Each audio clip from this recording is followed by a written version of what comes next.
Baik, Assal- Assalamualaikum warahmatullahi wabarakatuh. Mungkin ini untuk video yang pertama ini, Ibu akan memberikan sedikit ulasan mengenai materi-materi kita yang telah disampaikan waktu sebelum UTS kemarin.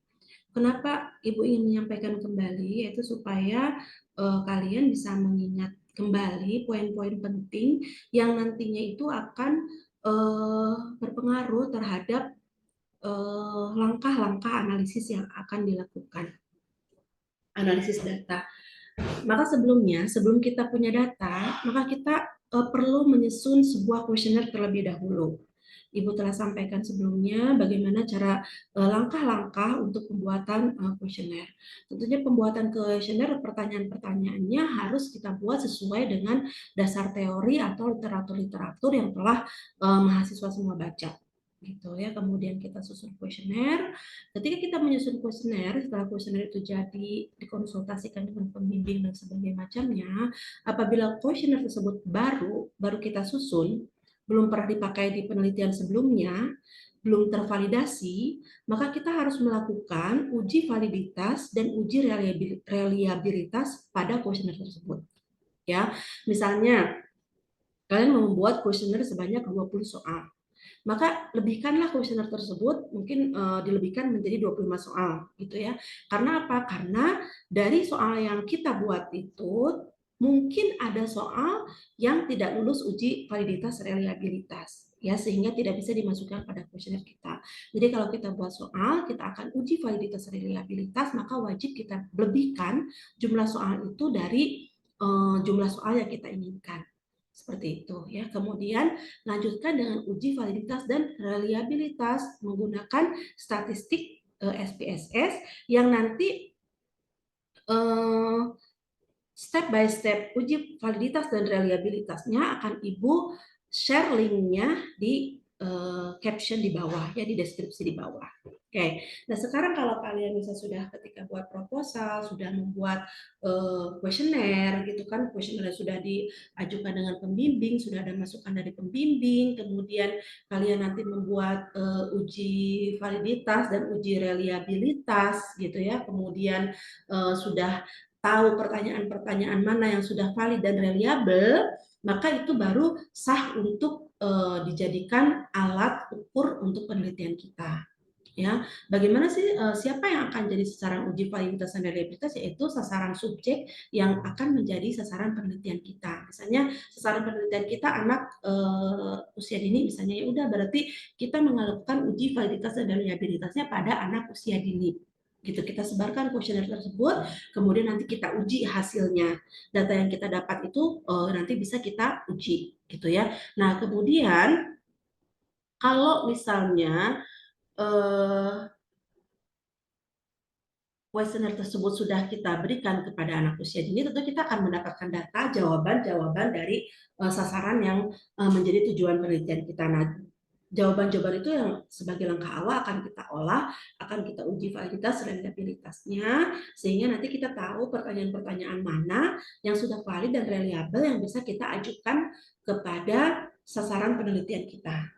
Ya, kemudian nanti sasaran penelitiannya boleh nggak kita masukkan ke penelitian kita? Nggak boleh. Ya, jadi nanti kalau misalnya sasaran penelitian itu sudah kita gunakan untuk uji validitas dan reliabilitas, maka tidak boleh lagi kita gunakan untuk penelitian kita, seperti itu ya. Nah, kemudian nanti kalian step by step uji validitas dan reliabilitas akan Ibu lampirkan di link yang ada di deskripsi ya. Nah, setelah uji validitas dan reliabilitas, kuesioner kita sudah oke, maka kita akan turun ke lapangan ya, turun ke lapangan untuk kita mengambil data ya. Nah, kemudian kalau kita ngomongin data nih, maka data itu ada dua. Ada data primer, ada data sekunder. Ya, data primer itu ketika kalian punya kuesioner, turun ke lapangan, ambil data sendiri, maka itu adalah data primer. Tapi kalau misalnya kalian menggunakan data yang sudah ada, misalnya kalian buat dari rekam medis yang ada di puskesmas, rekam medis yang ada di rumah sakit, atau misalnya data-data hasil survei, BPS, Riskesdas, SDKI, itu maka kita menggunakan data sekunder, gitu ya. Nah, kekurangan sama kelebihannya apa? Sudah kita bahas sebelum UTS kemarin. ya, apa kelebihan kita menggunakan data primer, apa kekurangannya, data sekunder kelebihannya apa, kekurangannya apa. Kalau data primer mungkin kelebihannya akan sesuai dengan data-data yang kita butuhkan saat penelitian ini. Tapi kekurangannya apa? Kita butuh waktu, bahkan bisa jadi butuh biaya yang sangat besar. Tapi kalau data sekunder, waktu kita sedikit, biaya juga kemudian sedikit, tapi data yang kita bisa gunakan adalah data-data yang hanya tersedia di bank data yang akan kita ambil datanya, seperti itu ya. Nah, kemudian kita akan langsung loncat ya ke variabel. Ya, ketika kita melakukan penelitian, maka kita tidak akan terlepas dari yang namanya variabel. Ya, nah variabel ini berasal dari kata variasi, yang artinya adalah karakteristik yang memiliki variasi. Yang tidak bervariasi disebut dengan konstanta ya, tapi kalau variabel berarti dia memiliki variasi. Ya, nah sekarang variabel ini apa sih contohnya dalam penelitian? Misalnya penelitian kalian adalah efektivitas penggunaan video demonstrasi untuk meningkatkan pengetahuan kesehatan gigi dan mulut. Nah, maka di sini yang menjadi variabelnya adalah penggunaan media video tadi ya, sama peningkatan kesehatan gigi dan mulut. Ya, pengetahuan kesehatan gigi dan mulut, maka itu variabel. Tapi ketika kalian mengambil data, misalnya tadi kan misalnya penyuluhan dengan menggunakan video, maka ketika kita kasih video berarti positif ya, iya dikasih video, tidak dikasih video tidak gitu ya. Nah itu adalah salah satu variabel yaitu jadi dengan intervensi video itu adalah variabel. Kemudian pengetahuan kesehatan gigi dan mulut misalnya rendah, sedang, tinggi itu juga variabel. Ya, kemudian jenis kelamin ya, misalnya kalian ambil usia gitu kan. Kemudian pekerjaan, pendapatan orang tua, misal kalian mau ambil data-data tersebut, maka data yang kalian ambil berdasarkan kelompok-kelompok tadi, berdasarkan karakteristik tadi, itu yang disebut dengan variabel. Ya, nah kemudian variabel ini tentunya akan terkait dengan data, ya karena masing-masing variabel akan memiliki data. Misalnya sekarang variabel jenis kelamin, maka dia akan memiliki data perempuan laki-laki, bisa berapa perempuan, berapa laki-laki.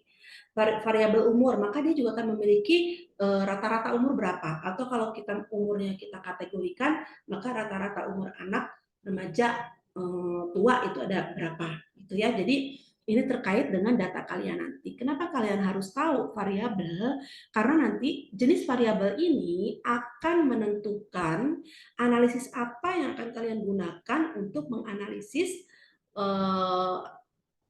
statistik dari hasil data yang sudah kalian dapatkan. Ya, maka jenis variabel apa yang akan kalian dapatkan, yang akan jenis uji statistik apa yang akan kita gunakan itu tergantung dari jenis datanya. Ya, nah sekarang jenis variabel itu ada 4 ya, ada nominal, ordinal, interval, dan rasio. Ya, nominal dan ordinal itu tentunya kategorik. Ya, jadi nominal ini kategori itu artinya apa? Bukan angka, misalnya kayak perempuan, laki-laki, atau iya atau tidak. Nah, itu disebut dengan jenis variabel kategorik, data kategorik. Nah, sekarang apa bedanya nominal dan ordinal? Padahal sama-sama kategorik. Nominal ini setara. Jadi kita tidak bisa melihat perbedaan tingkat di situ.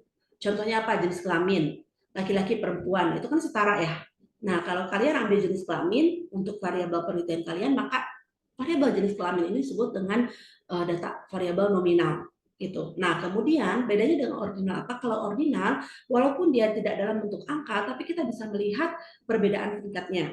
Contohnya adalah pendidikan SD, SMP, SMA gitu ya, bekerja, tidak bekerja gitu. Nah, jadi kita sudah bisa melihat tingkatannya, misalnya tekanan darah rendah, sedang, tinggi gitu kan udah kelihatan walaupun dia bukan angka, tapi kita sudah melihat bahwa kalau misalnya pendidikan SD tentunya lebih rendah pendidikannya dibandingkan dengan SMP dan SMA. Nah, itu variabel kategorik tipe ordinal. Nah, kemudian ada lagi numerik. Numeriknya ada 2, ada interval, ada rasio. Kalau interval ini dia tidak dimulai dengan angka 0 dan dia tidak bisa dimaknai dikali lipatkan gitu ya, itu interval. Sedangkan rasio bisa dari 0 dan dia bisa dikali lipatkan gitu ya. Contohnya interval apa?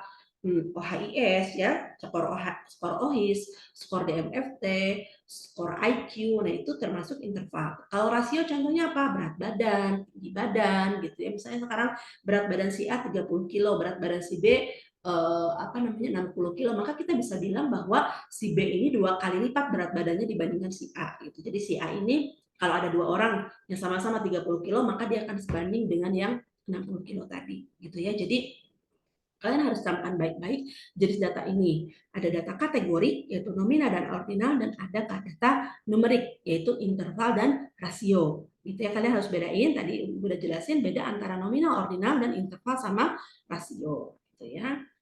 Nah, kemudian itu mungkin sedikit pengantar dan sedikit review yang sangat penting Ibu sampaikan ya, materi sebelum UTS yang mungkin nanti akan berdampak pada jenis uji apa yang akan kalian lakukan itu untuk hasil data yang kalian peroleh ketika kalian turun ke lapangan. Hasil data ini apa? Mau primer mau sekunder ya sama gitu. Nanti tergantung dari jenis variabel ini gitu kan, cara kita menganalisisnya gitu ya.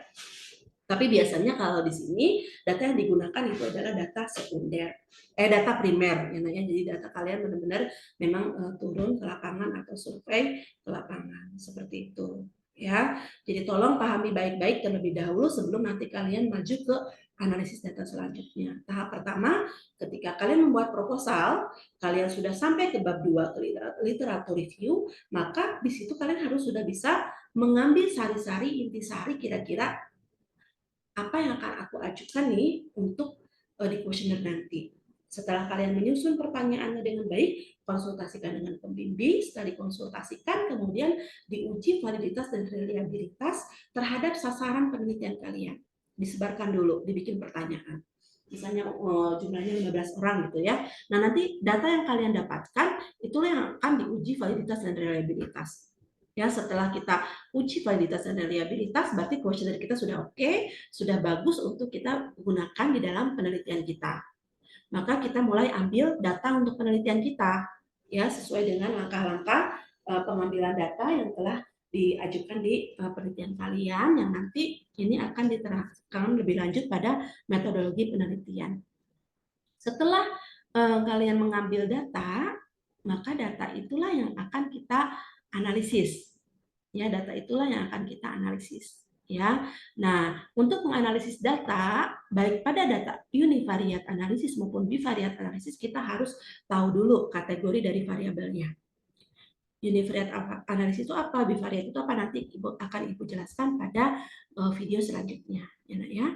Baik, untuk ulasan pengantar bagi video-video selanjutnya yang akan Ibu bahas mengenai analisis data, cukup sekian Ibu sampaikan, semoga bermanfaat. Assalamualaikum warahmatullahi wabarakatuh.